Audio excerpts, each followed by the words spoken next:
If you've ever seen the classic musical Guys and Dolls, you definitely know the character Sky Masterson. He's this incredibly suave, high-rolling gambler, the kind of guy who just seems to have Lady Luck permanently on his side. But what if I told you that this legendary character, he was actually based on a real person, and that real person was even more outrageous, way more cunning, and honestly, a whole lot more dangerous?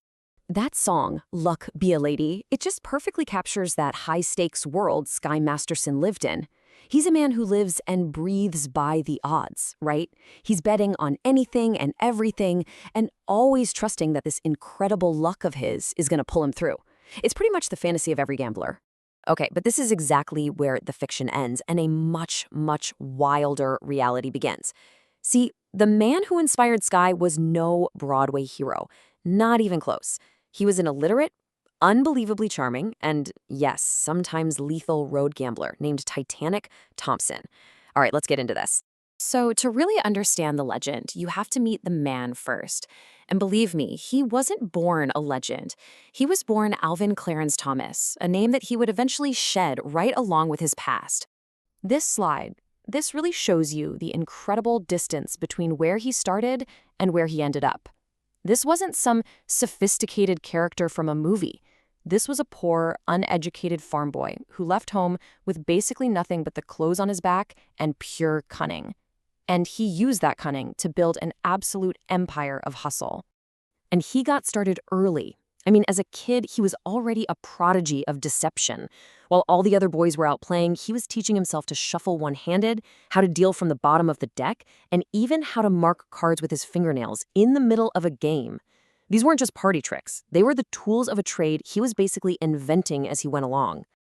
So now let's see how these childhood skills started to evolve, turning him from a clever kid into a full-blown hustler who would earn a name that went down in history. His secret weapon? It wasn't just cards or dice. It was something called the prop bet.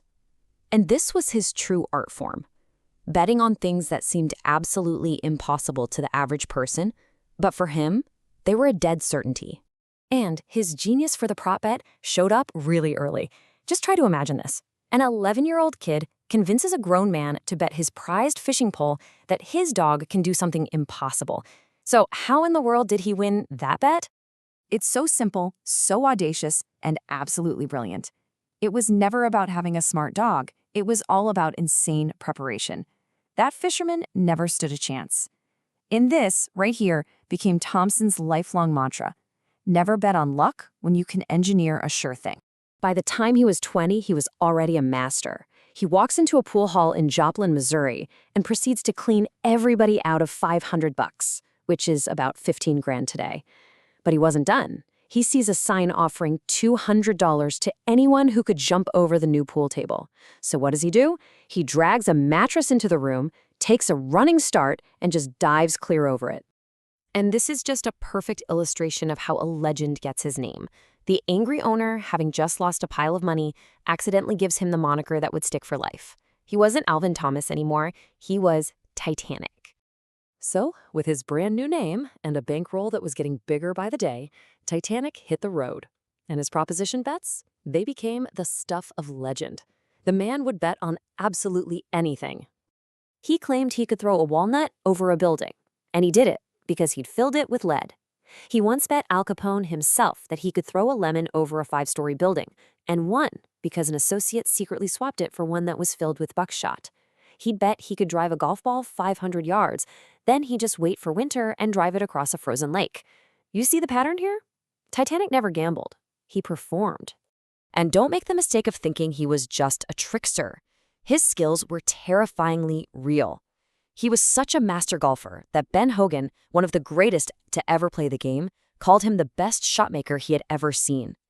Titanic was naturally left-handed, but he taught himself to play as a righty, just so he could hustle people by offering to play with his bad hand for double the money.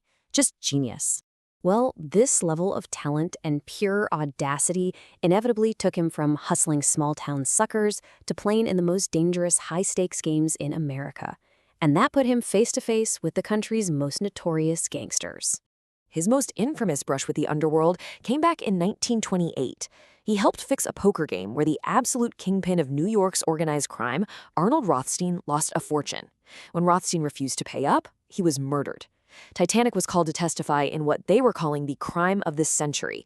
But when he got on the stand, he suddenly developed a severe case of amnesia, claiming he just couldn't remember a thing. And in a perfect twist of fate, it was during this massive trial that a newspaper reporter made a typo. They printed his last name as Thompson instead of Thomas. Well, Titanic liked the sound of it, he liked the little bit of anonymity it offered him, and so he just kept it. The legend was now complete. But here's the thing. Titanic Thompson wasn't just some charming rogue from a musical. Beneath all the clever bets and that easy smile was a man who lived by a pretty brutal code. He was a killer. That's the number of men Titanic Thompson killed in his lifetime. And for those 5 deaths, he never spent a single day in jail. Every single time, he claimed self-defense. The first was a guy he bludgeoned with a hammer and threw off a boat after the man attacked his girlfriend. The others were all robbers, some of them wanted criminals, who tried to steal his winnings. And each time, the law sided with him. In one case, the police actually thanked him for killing 2 wanted men. Titanic won and spent millions living this incredible life of luxury, but the man who could fix any bet had one fatal flaw, one game that he could never, ever control. And here's the ultimate irony. For all his genius in rigged games, Titanic lost a fortune on the one thing he couldn't manipulate, horse racing. After winning tens of millions of dollars, he died completely broke in a nursing home. In his last years, the man who once hustled Al Capone was hustling seniors for $2 bets on a mini golf course. He became such a myth that even in death, people weren't quite sure. After hearing the news, an old caddy supposedly said, "Likely he is dead, but take my advice and don't go betting any money on it." It's a fitting end for a man who made his entire life out of the impossible, leaving all of us to wonder, what was his final hustle?